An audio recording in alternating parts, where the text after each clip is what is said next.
अब खुश हो गए आप? आ गया मैं आपके गांव में।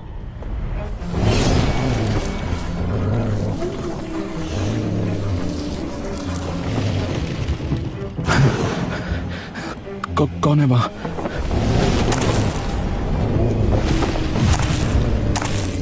अर्जुन भेड़िए को अपने पास आता देख उठ खड़ा होता है।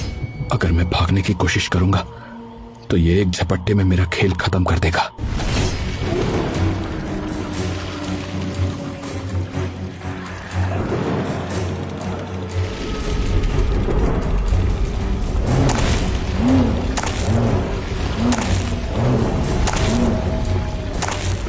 कि तभी अर्जुन की नजर उसके पांव पर पड़ जाती है।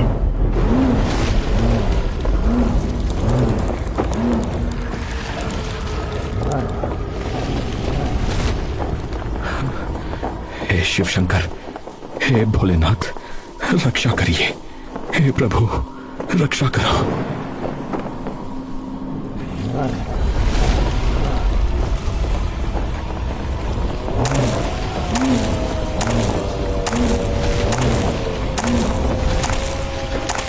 अर्जुन धीरे धीरे अपनी आंखें खोलता है। कुछ नहीं किया।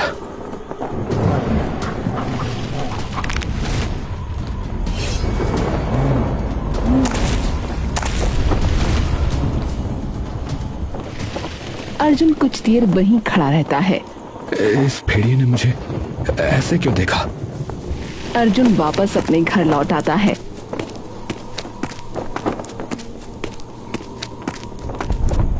अर्जुन चुपचाप अपने बिस्तर पर लेटा उसके साथ हुए हादसे के बारे में सोचता रहता है। उस भेड़िए ने कुछ भी नहीं किया, क्यों? तभी अर्जुन की मां अंदर आती है। अरे अर्जुन, आ भी गया तू? हाँ मां, बस अभी ही आया, कुछ देर पहले। तो फिर मुझे बताया क्यों नहीं? तेरे लिए कुछ बना दूं? नहीं, भूख नहीं है। माँ देखती है कि अर्जुन कुछ परेशान है। क्या हुआ? तो इतना परेशान क्यों लग रहा है? अर्जुन थोड़ी देर तक यही सोचता रहता है कि वो अपनी माँ को ये बात बताए या ना बताए।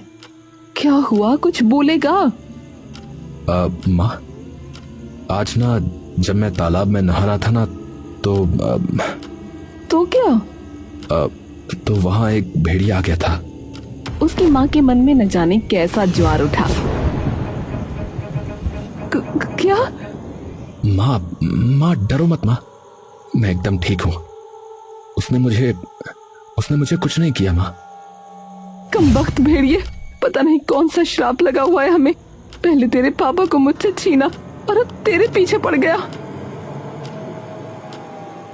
वही पूछना है माँ कि पिताजी के साथ क्या हुआ था।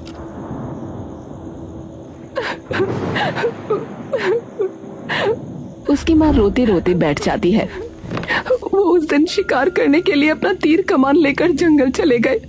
मैंने मना किया था कि मत जाओ, लेकिन मुझसे बोले कि आज तो खरगोश या एक मोटा सा जंगली बकरा खाने का मन है, तो मुझे जाने दे। बस चले गए। मुझे तो बस खबर आई कि उन्हें किसी भेड़िए ने खा लिया और अब फिर से मेरे बच्चे को मुझसे लेने आ गया, और एक और कमबख्त भेड़िया। माँ, अरे कहीं नहीं जा रहा मैं। अरे तुम आओ और आराम से सो जाओ, मैं एकदम ठीक हूँ। देखो मैं तुम्हारे पास ही हूँ, ठीक है? अब सो जाओ तुम। ठीक है, पर अब तो उस तालाब में कभी नहीं जाएगा। ठीक है माँ, ठीक है। अब तुम शांत हो जाओ, ठीक है?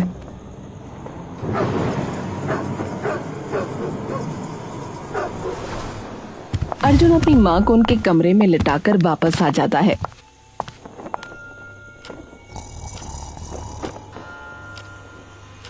और वापस अपने कमरे में आकर बैठ जाता है।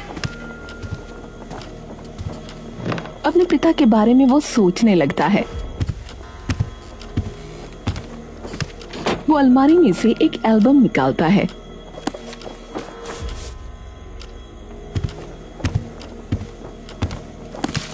और उसे मुस्कुराकर पलट पलट कर देखने लगता है। वो अपनी माँ और पापा की एक तस्वीर देखकर रुक जाता है और मुस्कुराकर उसे ध्यान से देखने लगता है। कितने प्यारे लगते थे दोनों। अर्जुन की नजर तभी तस्वीर में खड़े अपने पिता के पहने ताबीज पर जाती है। अर्जुन उस तस्वीर को अपनी आंखों के और करीब लाता है। अरे ये क्या? ये तो वही नाखून है जो उस भेड़िए के पाँव में। अर्जुन तभी ऊपर देखकर उस ताबीज के बारे में कुछ बातें याद करने लगता है। अर्जुन 5 साल का है और अपने पापा की गोद में बैठा है। पापा ये क्या है? ये नाखून। छी, गंदा। अरे ये कोई ऐसा वैसा नहीं, ये शेर का नाखून है रे। मैंने जब पहली बार शेर का शिकार किया था ना, तो मैं बड़ा खुश हुआ था। तो मैंने क्या किया पता है? मैंने उसका एक नाखून तोड़कर अपने गले में टांग लिया। हाँ, जब तुम बड़े हो जाओगे तो तुम्हें दे दूंगा, ताकि तुम्हें याद रहे कि तुम्हारे पिताजी कितने स्ट्रांग थे। समझ गए बेटा? ठीक है? ठीक है। वो नाखून तो शेर का था, फिर उस भेड़िए के पैर में कैसे आया? अर्जुन थोड़ी देर तक वहीं बैठा कुछ सोचता रहता है। इसका तो पता लगाना ही पड़ेगा।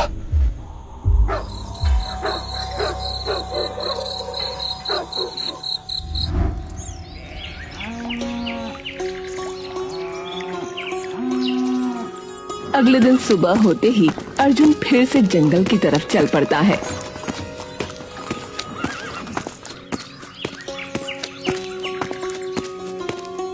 कि तभी गांव का सरपंच उसे मिल जाता है। प्रणाम मुखिया जी। हाँ, प्रणाम प्रणाम बेटा। और सुनाओ अर्जुन बेटा, कहाँ चल दिए सुबह सुबह? बस ऐसे ही जंगल की तरफ जा रहा था। ओहो, क्या काम आ गया भाई? बस एक भेड़िया है, उसी को ढूंढने जा रहा हूँ। हैं? भेड़िए को? अरे तेरा भी वैसे ही मरने का इरादा है क्या भाई? अरे मुझे कुछ नहीं कहेगा वो। हैं? क्यों नहीं कहेगा? अरे तू उसकी लुगाई है क्या? हैं? अरे चलो आप जाने दो, कोई नहीं। अच्छा वैसे एक बात बताओ, आप उस भेड़िए के बारे में जानते हो जिसने मेरे पिताजी को खाया? मैं क्यों जानूंगा भाई? मुझे तो जब खबर आई थी तेरे पिता की कि उसे किसी भेड़िए ने खा लिया है, तो अब क्या बताऊं, मैं तो डर के मारे 2 दिन तक बाहर भी नहीं निकला था बेटा। हाँ। तो उस दिन के बाद कोई हादसा हुआ इस तरीके का इस गांव में? अरे अरे शुभ शुभ बोल बेटा, शुभ शुभ बोल। ये क्या बोल रहा है तू? है नहीं नहीं, ऐसा कभी नहीं हुआ फिर बेटा। अच्छा ठीक है सरपंच जी, चलता हूँ, नमस्कार। अरे बेटा, आप मेरी चिंता मत करो, आप आराम से जाओ। हाँ, चल ठीक है बेटा।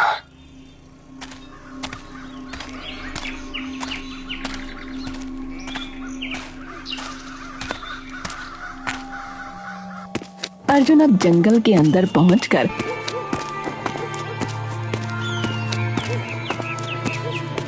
फिर उसी तालाब के आसपास उस भेड़िए की खोज शुरू कर देता है। कमाल है, सिर्फ मेरे पिताजी का शिकार, पर गांव के तो रोज न जाने कितने लोग आते होंगे इस जंगल में, फिर और किसी को कुछ क्यों नहीं हुआ? अर्जुन काफी देर तक उस भेड़िए को ढूंढते ढूंढते जंगल की गहराई में चला जाता है। जाते जाते तभी उसका पांव एक कछुए पर जा पड़ता है। क्या कर रहा है? देख के चल। अर्जुन एकदम से डरकर पीछे हो जाता है और इधर उधर देखने लगता है। अरे ये आवाज कहाँ से आई? अबे चील है क्या जो आसमान में देख रहा है? नीचे देख। अर्जुन झटपट नीचे की ओर देखता है और कछुए को देखकर एकदम से पीछे की ओर हो जाता है। कछुआ उसे गुस्से से देख रहा होता है। हाँ, तुम अर्जुन झुककर उसकी ओर गौर से देखने लगता है। अबे घूर क्या रहा है? मैं ही बोल रहा हूँ। कछुआ बोल रहा है? अबे, तेरे दादा की उम्र का हूं, तमीज से बात कर। पीठ पर चढ़ गया होता तू मेरी। अरे अरे, माफ कीजिएगा, क्षमा कीजिएगा, मैंने ध्यान नहीं दिया। तो ध्यान था कहाँ? क्षमा कीजिए, पर आप ये बताइए कि आप बोल कैसे पा रहे हैं? तू मुझे ये बता कि तू सुन कैसे पा रहा है? ये तो मैंने सोचा ही नहीं। सही बात कही आपने। इतनी अंदर क्या कर रहा है भाई तू जंगल में? मैं वो क्या कर रहा है? वाह, और लोग मुझे कछुआ कहते हैं। अबे क्या मुंह में बांस चला गया? जल्दी बोल। वो मैं यहाँ एक कछुए को ढूंढने आया था। मुझे? सॉरी, भेड़िए को एक भेड़िए को ढूंढने के लिए। वो पूरा ध्यान आप पे था तो तो अब ये भी बता दे कि भेड़िए को ढूंढने के लिए क्यों आया है? क्या मरने की इच्छा अधिक है या कुछ और कीड़ा है अंदर? नहीं, वो भेड़िया मुझे कुछ नहीं कहेगा। हैं? क्यों? तू पिताजी लगता है उसका क्या? बड़ा बदतमीज और खड़ूस है ये कछुआ। मैं अपने पिताजी के लिए ढूंढने आया था उसे। मतलब वो पिताजी लगता है तेरा? अरे आप सुनेंगे मेरी बात या नहीं? देखिए, मैं जब 6 साल का था ना, तो एक भेड़िया मेरे पिताजी को इसी जंगल में मार के खा गया था। लेकिन कल जब मैं यही तालाब में रात को नहा रहा था, तो तभी मुझे झाड़ियों के हिलने की आवाज आई। जब मैंने पलट कर देखा तो वहां नीला नीला कुछ चमक रहा था। तभी उन झाड़ियों में से एक भेड़िया निकल के आया। मैं उसे देखकर डर के बाहर आ गया, लेकिन वो धीरे धीरे मेरे पास आने लगा। उसने मुझे ऊपर से नीचे तक सूंघा और फिर अचानक से वापस चला गया। हैं? उसने कुछ भी नहीं किया? नहीं, वही तो मैं कह रहा हूं। और सबसे अलग चीज जो मैंने देखी वो था उसके पांव में एक शेर का नाखून, जो कि मेरे पापा भी अपने गले में पहनते थे। क्या? शेर का नाखून भेड़िए के पांव में? कछुआ अचानक से अचंभित स्वर में बोल उठता है। रुको, क्या वो नाखून उसके बाएं पांव की पहली उंगली में था? अर्जुन कछुए की ये बात सुनकर अचानक चौंक उठता है। आपको कैसे पता? तेरा बाप। पिताजी? हाँ, मतलब तेरे पिताजी उसको गले में लटकाते थे ना? हाँ। बैठ जा, फिर लंबी कहानी है। क्या आप जानते मेरे पापा को? हाँ, और एक बात और। क्या? मरे नहीं हैं तेरे पिताजी, जीवित हैं। क्या? ये आप क्या बोल रहे हैं? सच बोल रहा हूं। बैठ, पूरी बात बताता हूं। मुझे याद है, मैंने ये सारी चीजें अपनी आंखों से देखी थी। तेरा पिता शिकार करने निकला हुआ था और उसी वक्त वहां एक अघोरी बाबा बैठे हुए गहरे ध्यान में तपस्या लीन थे। ओम ऐं ह्रीं क्लीं चामुंडाय विच्चै। ओम ऐं ह्रीं क्लीं चामुण्डायै विच्चै। ॐ ऐं ह्रीं क्लीं चामुण्डायै विच्चै। तभी उन्हें झाड़ियों के हिलने की आवाज आती है। वो देखते हैं कि सामने एक खरगोश झाड़ियों में छिपा हुआ है। वो निशाना उस खरगोश की ओर साधते हैं और तीर चला देते हैं, लेकिन खरगोश उस तीर से बच निकलता है। धत तेरे की, बच निकला। वो एक और तीर कमान से निकालकर धनुष में डालते हैं और उस खरगोश पे दाग देते हैं, लेकिन तीर खरगोश पे लगने की बजाय उन अघोरी बाबा को लग जाता है और अघोरी बाबा की तपस्या भंग हो जाती है।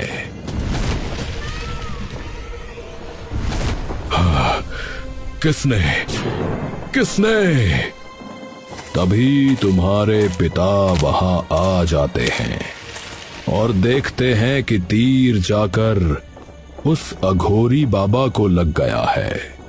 हे गुरुदेव, क्षमा करें गुरुदेव, क्षमा करें। ये बाण भूल से आपको लग गया। मैं तो बस इस जंगल में खरगोश का शिकार करने आया था।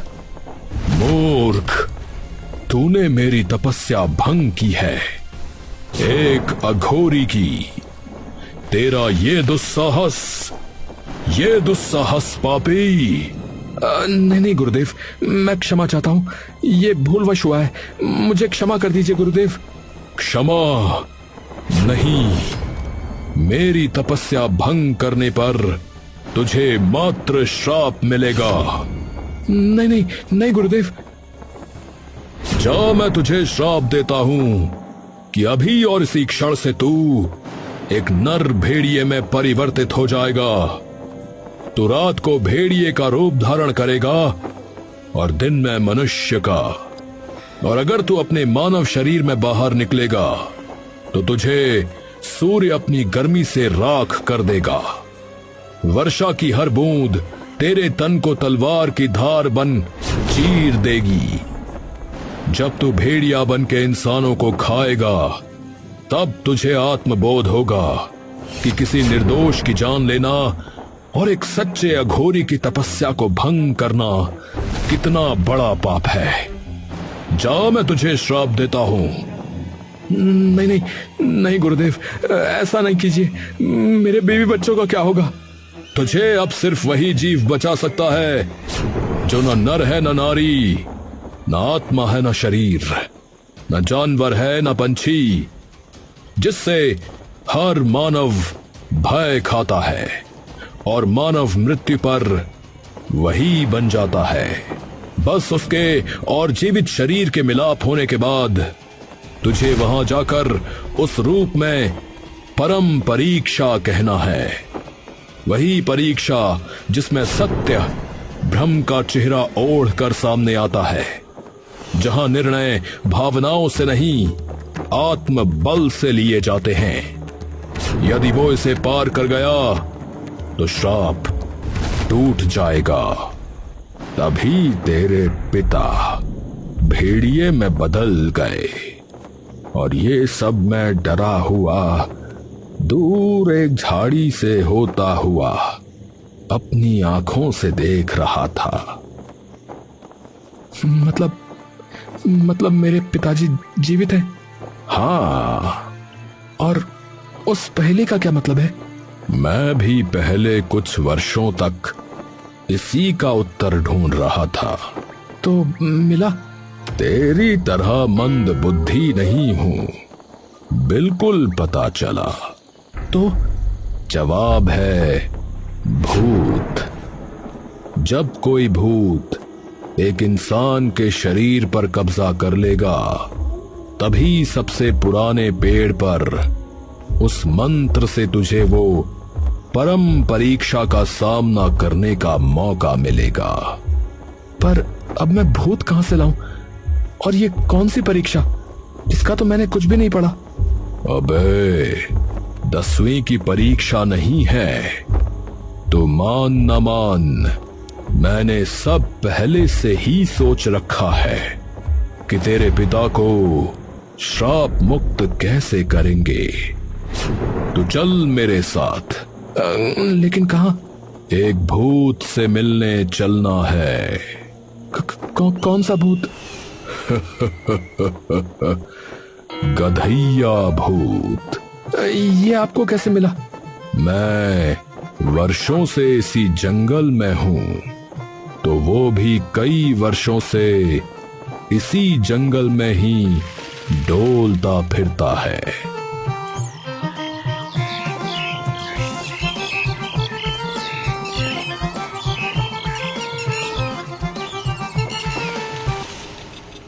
ए गधैया, ए गधैया। अरे अरे कछुआ भैया, कैसे याद किया? बताओ। तेरी सहायता चाहिए। लेकिन किस चीज में सहायता? और ये भाई साहब कौन है? नमस्ते भाई साहब। नहीं, गधैया भूत जी, मुझे आपकी सहायता की बहुत जरूरत है, तो कृपया कीजिए। क्यों? क्या हुआ? कोई हड्डी वड्डी टूट गई है, या कहीं गुर्दे में दिक्कत है, या पित्त में? क्या? अरे आप भूत हो या वैद्य? गधैया, बिल्कुल ही गधा है तू। पूरी बात सुन। कछुआ और अर्जुन मिलकर उसे पूरी कहानी बता देते हैं। ओहो भाई, तुम बिल्कुल चिंता मत करो, मैं तुम्हारे पिता को अवश्य बचाऊंगा। कछुए जी, ये कर तो लेगा ना? इसकी शक्ल पे मत जा, बंदा काम का है, मतलब भूत काम का है। पर अब ये कैसे पता लगेगा कि इस जंगल में सबसे पुराना पेड़ कौन सा है? वो भी मुझे पता है। आपको पता कैसे है इन चीजों का? सीधी सी बात है, मैं कछुआ हूं। मेरा जीवन सबसे लंबा है हर जीव से। मैं 800 वर्ष का हूं और इसी जंगल में रह रहा हूं, तो मुझे सब पता है, नया क्या है और पुराना क्या। अर्जुन और गधैया दोनों ये सुनकर चौंक जाते हैं। तो आपने तो डायनासोर भी देखे होंगे महाराज। अरे चलो तुम, और सुनो, मेरे ही पूर्वज थे डायनासोर। ओ तेरी। कछुआ उन्हें गांव के सबसे पुराने बरगद के पेड़ के पास ले जाता है।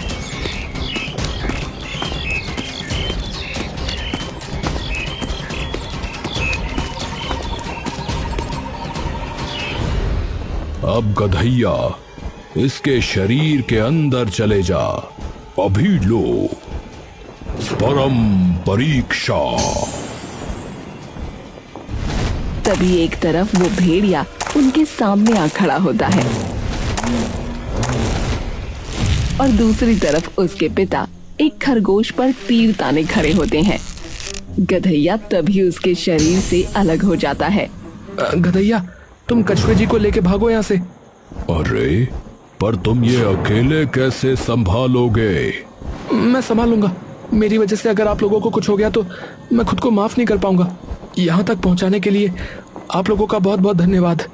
अरे पर मैं तो भूत हूँ। वही तो, तुम इंसानों को डरा सकते हो, किसी भेड़िए या अघोरी वगैरह को नहीं। चलो जाओ यहाँ से। अर्जुन भेड़िए की ओर देखता है और फिर खरगोश की ओर। अर्जुन गहरी सांस भरता है। हाँ, सिर्फ आपके लिए पिताजी।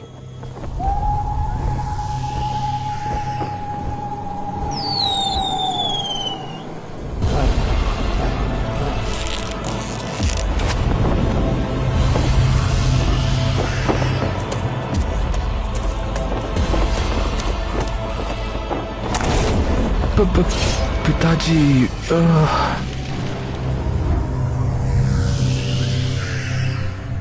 तभी अचानक अर्जुन की आंख खुलती है और वो देखता है कि वो उसी बरगद के पेड़ के पास खड़ा है।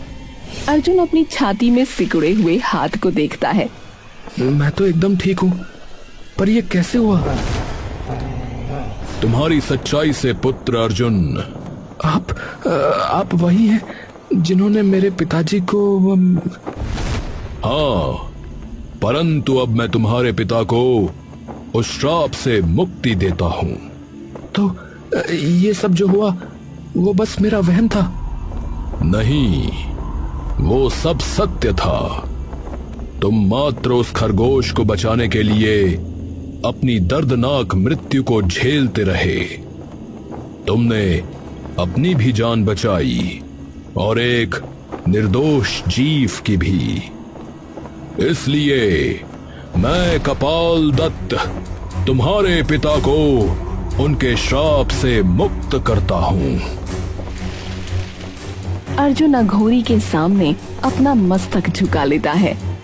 धन्यवाद बाबा जी। अर्जुन जैसे ही सर उठाता है वो देखता है कि उसके पिता उसके सामने खड़े हैं।